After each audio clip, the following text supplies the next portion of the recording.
So hello everyone, greetings of the day. मैं रवि तिवारी। आज के सेशन में हम लोग एग्जाम रेल के कॉन्सेप्ट में open slot, semi open slot and close slot के बारे में बात करेंगे। इनमें क्या क्या डिफरेंसेस हैं, किस तरीके का स्लॉट हम लोगों को प्रेफर करना चाहिए, कौन सी मशीन में कैसा स्लॉट हम लोग प्रेफर करते हैं, और जो एसी मशीन्स होती हैं जैसे कि सिंक्रोनस मशीन और इंडक्शन मशीन, उसके both generator and motor configuration में किस तरीके का स्लॉट हम लोग प्रेफर करते हैं, ओपन स्लॉट के क्या एडवांटेजेस हैं, क्लोज्ड स्लॉट के क्या एडवांटेजेस डिसएडवांटेजेस हैं, एक दूसरे से हम लोग कंपेयर करेंगे और ओवरऑल अंडरस्टैंडिंग बिल्डअप करेंगे। आपके स्टेट जेई एग्जामिनेशन में या फिर आरआरबी के एग्जामिनेशन में, एसएससी जेई एग्जामिनेशन में आपको मोस्ट फ्रिक्वेंट क्वेश्चंस इस टॉपिक से देखने के लिए मिलता है, क्योंकि कॉन्सेप्चुअल अंडरस्टैंडिंग वाला टॉपिक है ये, आपको कुछ रिमेंबर करने की जरूरत नहीं है। तो ध्यान रखिएगा, हम लोग गेट एकेडमी के चैनल पे हैं एंड आरआरबी जेई 2024 में 7,900 प्लस पोस्ट है, एक अच्छी अपॉर्चुनिटी है। एंड गेट एकेडमी का जो कोर्स है बोथ CBT 1 एंड CBT 2 आपको 777 में प्रोवाइड किया जा रहा है। जो कैंडिडेट्स केवल और केवल CBT 1 में इंटरेस्टेड हैं वो 499 में चीज़ों को अवेल कर सकते हैं। जिस डेट पे आप इन कोर्सेज में एनरोल करते हैं उसी सेम डेट पे आपको आरआरबी जेई के ऑफिशियल नोटिफिकेशन में जितने भी सब्जेक्ट मेंशन है CBT 1 एंड CBT 2 में, सारे के सारे सब्जेक्ट्स इमीडिएट बेसिस पे आपको प्रोवाइड कर दिए जाएंगे, जिससे आपको किसी भी तरीके का कोई वेट करने की जरूरत नहीं है और अपने स्टडी को आप अपने अकॉर्डिंग प्लान कर सकते हैं, स्ट्रेटेजी सेट कर सकते हैं। आपको किसी भी तरीके का कोई वेट करने की जरूरत नहीं है कि एक सब्जेक्ट कंप्लीट हुआ then after that, after the completion of one subject आपको सेकंड सब्जेक्ट देखने के लिए मिले या फिर थर्ड सब्जेक्ट मिले। ऐसा कुछ नहीं है, इमीडिएट बेसिस पे आपको प्रोवाइड कर दिया जाएगा। राइट। जो गेट के लिए प्रिपेयर कर रहे हैं, गेट एस्पिरेंट्स गेट 2025 के लिए जो प्रिपेयर कर रहे हैं, 2,222 में कोर्सेज में एनरोल कर सकते हैं। 26 के कैंडिडेट्स 4,444 में एनरोल कर सकते हैं एंड 27 के जो कैंडिडेट्स हैं गेट 27 के लिए प्रिपेयर कर रहे हैं वो 6,666 में कोर्सेज में एनरोल कर सकते हैं। Right.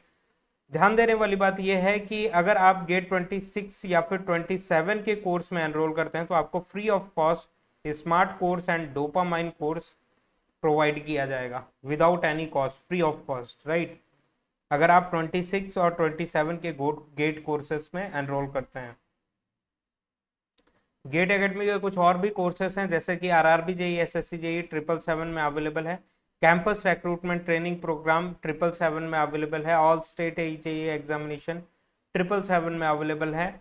Smart course and dopamine 555 combo 999 में अवेलेबल है। ईएससी नॉन टेक्निकल जिसमें कि project management, engineering drawing, ICT, environmental science and mathematics, तो ये सारे सब्जेक्ट्स और भी कुछ सब्जेक्ट्स हैं, सारे के सारे नॉन टेक्निकल सब्जेक्ट्स यूपीएससी के थ्रू ये कंडक्ट होता है ना, इंजीनियरिंग सर्विसेज एग्जामिनेशन, तो उसमें जितने भी सब्जेक्ट्स हैं वो सारे के सारे नॉन टेक्निकल सब्जेक्ट्स 777 में आपको प्रोवाइड किया जाएगा।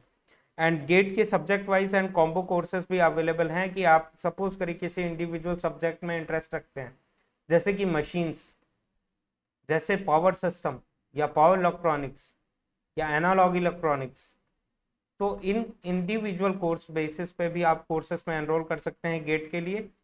अदरवाइज आप कॉम्बो कॉम्बिनेशन में कि मशीन के साथ अगर आपको पावर सिस्टम चाहिए या फिर मशीन के साथ पावर इलेक्ट्रॉनिक्स चाहिए, नेटवर्क के साथ मशीन चाहिए, तो ऐसे कॉम्बिनेशन बेसिस पे भी आप चीज़ों को एनरोल कर सकते हैं, जिसके लिए आपको गेट एकेडमी की ऑफिशियल वेबसाइट विजिट करनी होगी।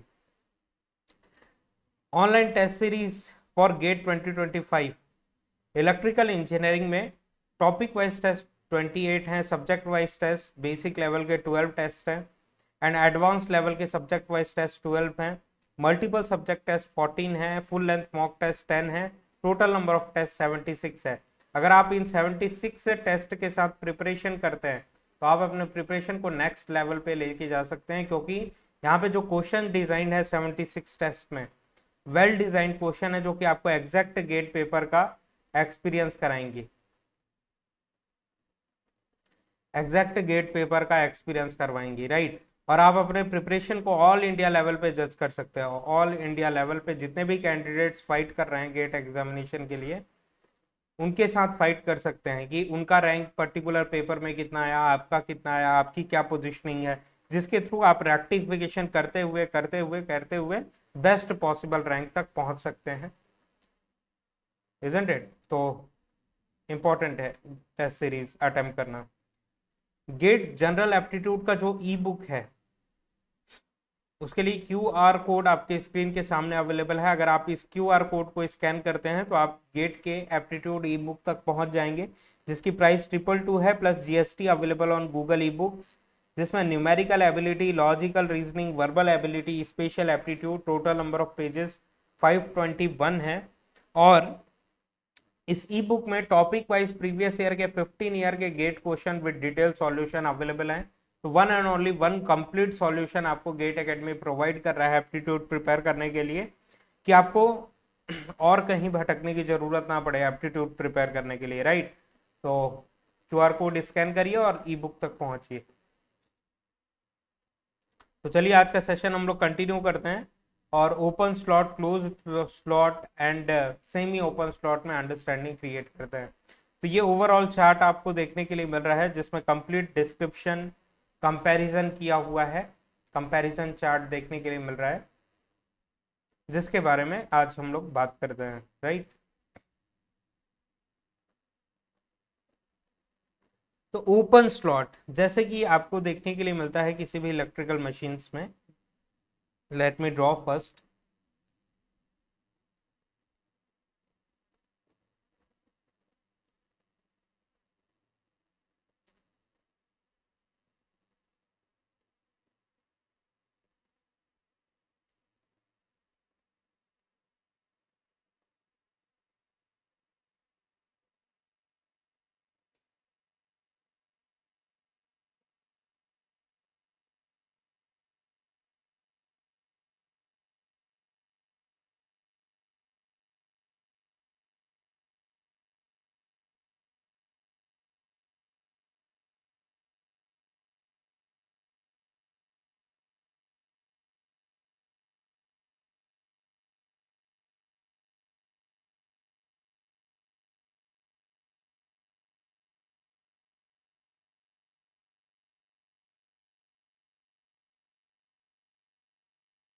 Okay, so let me draw the stator part of the machine.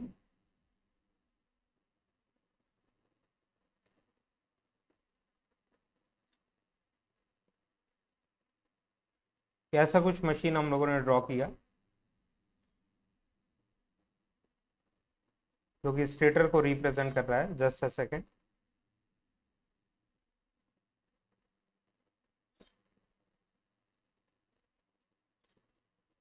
Okay,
okay, तो ऐसा कुछ स्टेटर आपको देखने के लिए मिल रहा है, सॉरी फॉर द डिले, जिसमें कुछ इस तरीके से स्लॉट्स अरेंज्ड है, A dash, and this is B dash, this is C dash. ये जो स्लॉट्स हैं ये क्या है, स्टेटर स्लॉट्स हैं।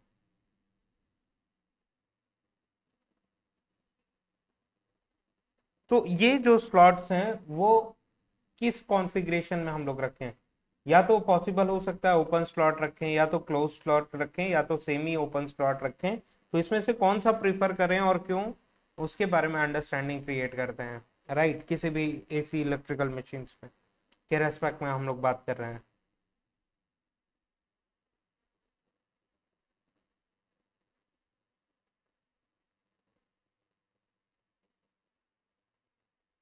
ओके, तो ओपन स्लॉट के बारे में बात करते हैं। This is stator part, right.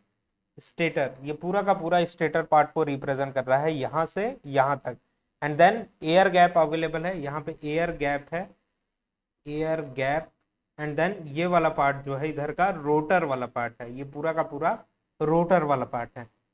Similarly close slot draw किया गया है। स्लॉट्स कैसे हैं, यहाँ पे ओपन है, देखिए ओपन स्लॉट ड्रॉ किया गया है और वहां पे कंडक्टर्स इस तरीके से प्लेस किए गए हैं।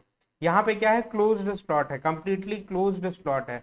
ये पूरा का पूरा पार्ट स्टेटर का है और उसमें इस तरीके से पंचिंग की गई है और जिसमें कंडक्टर्स प्लेस किए गए हैं, राइट। और ये क्या है, सेमी ओपन स्लॉट है, यहाँ पे सेमी ओपन, ये एयर गैप है, right.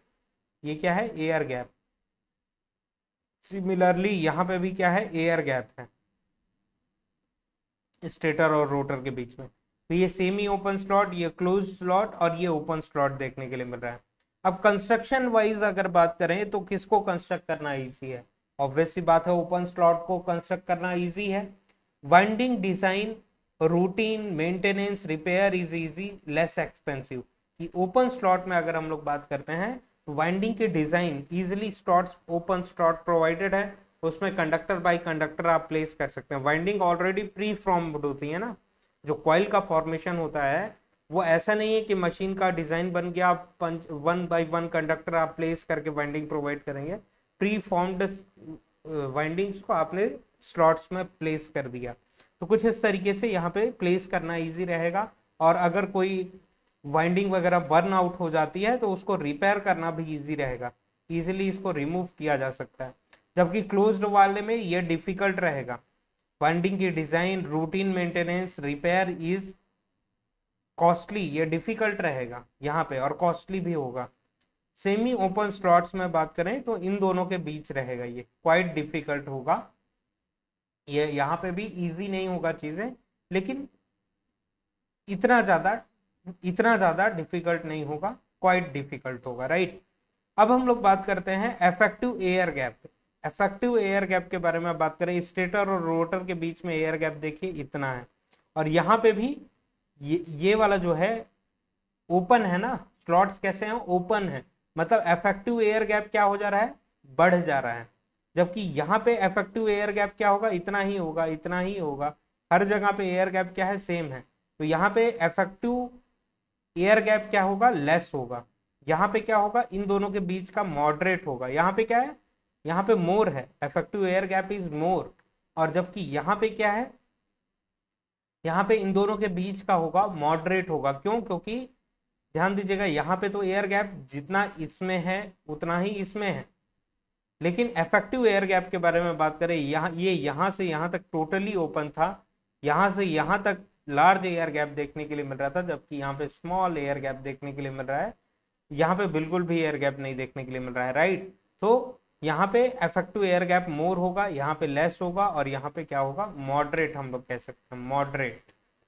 Leakage flux, what is leakage flux? Flux produced by one winding is unable to reach the secondary winding is called leakage flux.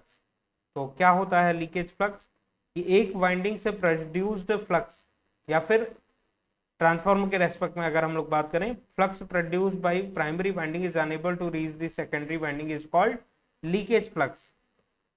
और म्यूचुअल फ्लक्स किसको कहेंगे? Flux produced by primary winding is able to reach the secondary winding is called mutual flux. अब rotating electrical machine के terms में अगर हम लोगों को बात करना है तो क्या डिस्कशन किया जा सकता है? Flux produced by stator is not able to reach to rotor is called leakage flux, or flux produced by rotor is not able to reach to stator is called leakage flux।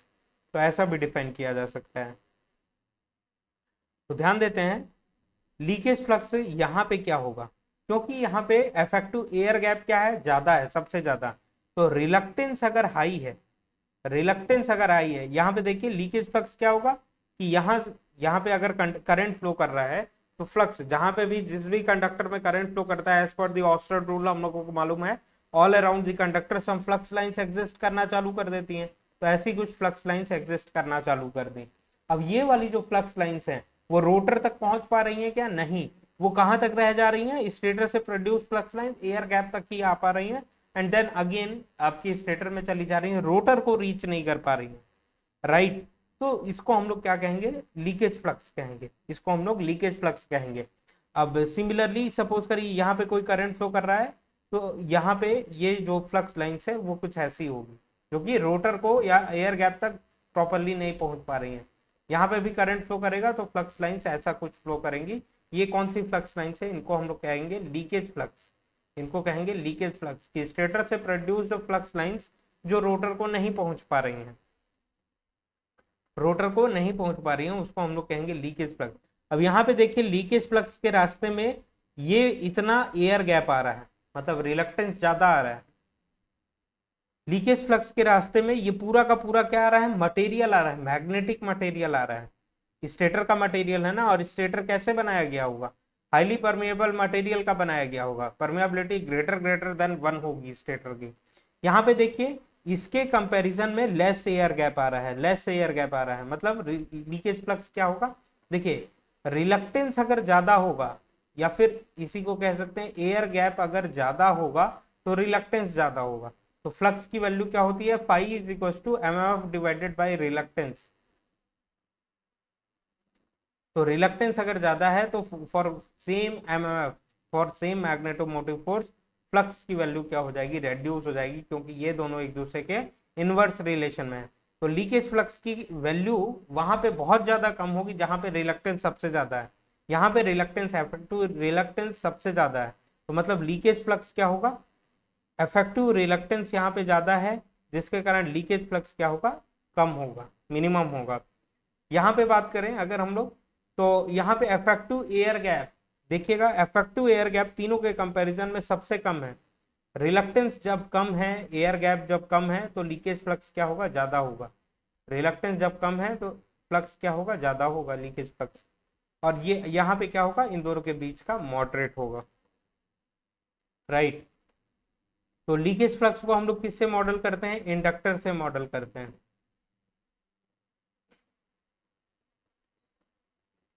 We L is equal to हम लोग लिखते हैं ना L D I by D T,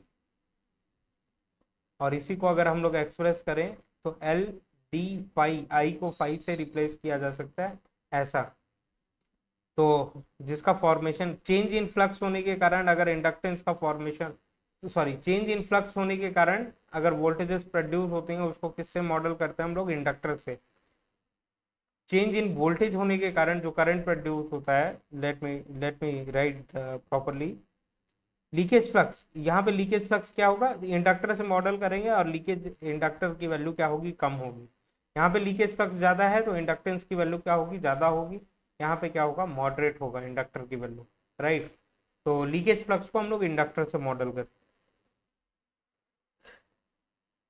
now magnetising current, I mu net air gap is more which requires more I mu to maintain flux। ये आपने transformer का जब electrical equivalent circuit, sorry phasor diagram जब आप draw करते थे तो यहाँ पे लिखते थे फ्लक्स, और इसके रेस्पेक्ट में यहाँ पे 90 डिग्री वोल्टेज आप रिप्रेजेंट करते थे, राइट। और नो लोड करंट को ऐसा रिप्रेजेंट करते थे, नो लोड करंट। और जिसके दो कंपोनेंट होते थे, एक होता था आई म्यू और एक होता था आई डब्ल्यू। जब इफेक्टिव एयर गैप ज्यादा होगा जब इफेक्टिव एयर गैप ज्यादा होगा तो आई म्यू वाला जो कंपोनेंट है वो ज्यादा होगा। सपोज करिए ये दो फेजर हम लोगों ने ड्रॉ किया, यहाँ पे ये आई डब्ल्यू है और ये आई म्यू है। दोनों फेजर डायग्राम में क्या डिफरेंसेस है, दोनों में ऑब्जर्व करिए, इन दोनों में क्या डिफरेंसेस है। यहाँ पे देखिएगा आई म्यू की वैल्यू क्या है, लेस है, और यहाँ पे आई म्यू की वैल्यू हाई है। और यहाँ पे फाई फाई नॉट की वैल्यू हाई है, यहाँ पे फाई नॉट क्या होगा, कम होगा। क्यों? क्योंकि आई नॉट जितना ज्यादा बढ़ता चला जाएगा, जितना ज्यादा बढ़ेगा आई नॉट की वैल्यू, उतना ज्यादा वो वोल्टेज फेजर से इधर शिफ्ट होना चालू कर देगा। क्योंकि I W always almost fix होता है, loss component of no load current वो ऑलवेज फिक्स होता है, जबकि आई म्यू की वैल्यू रिलक्टेंस पे डिपेंड करती है। रिलक्टेंस अगर चेंज हो रहा है, इंक्रीज डिक्रीज हो रहा है, तो आई म्यू की वैल्यू चेंज होगी। तो क्योंकि मैग्नेटाइजिंग करंट के बारे में बात करें, आई म्यू की वैल्यू क्या होगी, net air gap is more. अगर एयर गैप ज्यादा है, आई म्यू का क्या कम होता है, in order to set up the flux in the core of machine, in order to set up the flux in the core of machine. तो transformer में हम लोग बात करते थे ना कुछ इस तरीके से, प्राइमरी वाइंडिंग होती थी, सेकेंडरी वाइंडिंग होती थी, और कोर में फ्लक्स का डेवलपमेंट करने का काम करता था नो लोड करंट का आई म्यू कंपोनेंट। आई म्यू ये ड्रॉ करता था, तभी जाके फ्लक्स डेवलप हो पाती थी। अब यहाँ पे एयर गैप अगर मैं प्रोवाइड कर देता हूँ ट्रांसफार्मर के कोर में, तो क्या हो जाएगा, रिलक्टेंस बढ़ जाएगा। रिलक्टेंस बढ़ जाएगा तो फ्लक्स क्या हो जाएगा, MMF divided by reluctance. For constant MMF, reluctance अगर बढ़ गया हुआ है तो फ्लक्स क्या हो जाएगा, रेड्यूस हो जाएगा।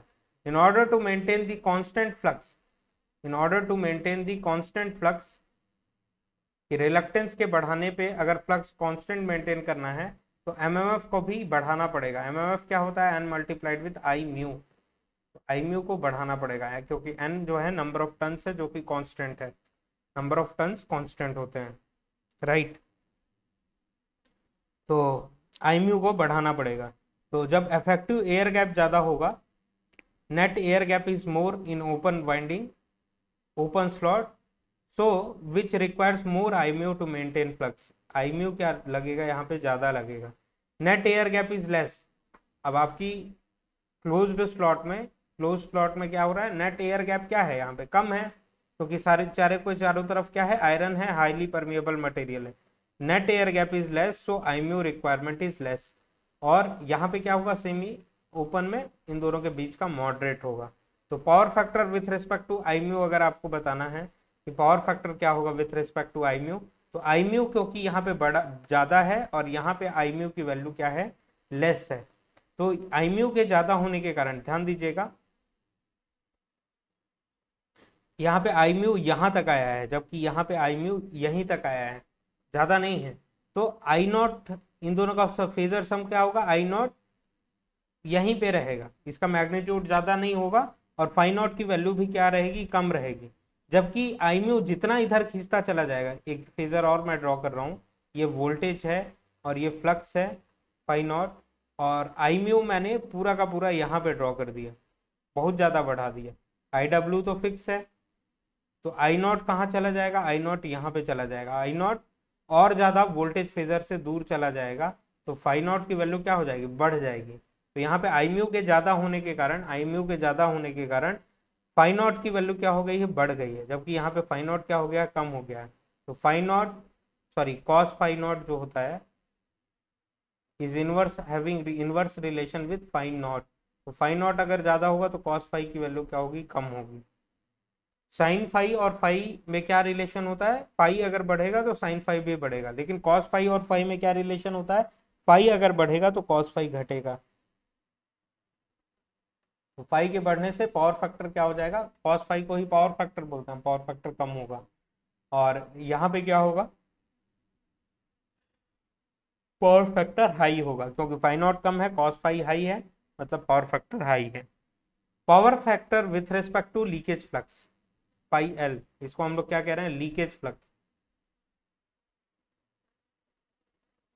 तो लीकेज फ्लक्स क्या होता है यहाँ पे ओपन में कम होगा, लीकेज रिएक्टेंस क्या होगा, कम होगा, तो लीकेज रिएक्टेंस कम होगा। रेजिस्टेंस होता है किसी भी मशीन में और लीकेज रिएक्टेंस होता है। अब इसकी वैल्यू क्या है, कम है, जबकि यहाँ पे क्या होगा, वोल्टेज और करंट के बीच में जो एंगल है थीटा, अगर इंडक्टर कम है तो वो कम एंगल से लैग करेगा, अगर इंडक्टर ज्यादा रहता, प्योर इंडक्टर रहता, तो करंट वोल्टेज से एग्जैक्टली 90 डिग्री लैग करता, इजंट इट। अब प्योर रजिस्टर होता तो करंट वोल्टेज के सेम फेज में होता, थीटा की वैल्यू क्या होती, जीरो होती। तो यहाँ पे क्या है, इंडक्टर तो एग्जिस्ट कर रहा है, लीकेज फ्लक्स को किससे मॉडल करते हैं, इंडक्टर से, लेकिन लीकेज फ्लक्स यहाँ पे क्या होता है, कम होता है। कम होता है तो ये थीटा एंगल क्या देखने के लिए मिलेगा, कम देखने के लिए मिलेगा, और थीटा एंगल कम देखने के लिए मिलेगा, ये अगर कम देखने के लिए मिलेगा तो पावर फैक्टर क्या होगा, अच्छा देखने के लिए मिलेगा, बेटर देखने के लिए मिलेगा, राइट।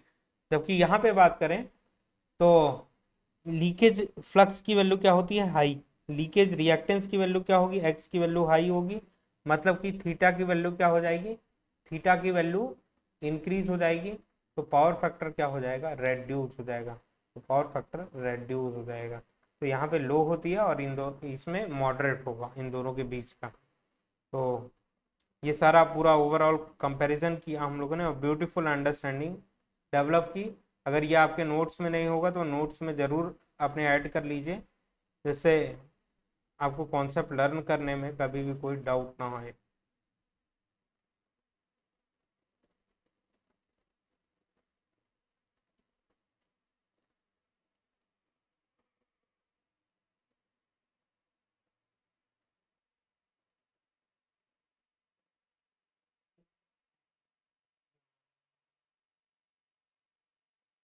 ठीक है, तो ये पूरी चीज़ें हम लोगों ने डिस्कस की।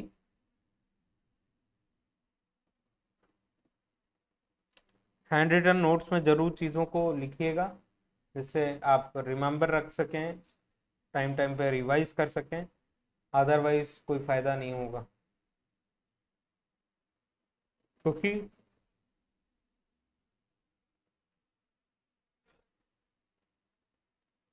ये मूवी या ऑनलाइन ऐसे नेटफ्लिक्स का शो नहीं है ना, आपने एक बार देख लिया बस समझ में आ जाएगा और याद हो जाएगा आपको, ऐसा नहीं है, आपको एफर्ट करना ही पड़ेगा स्टडी में।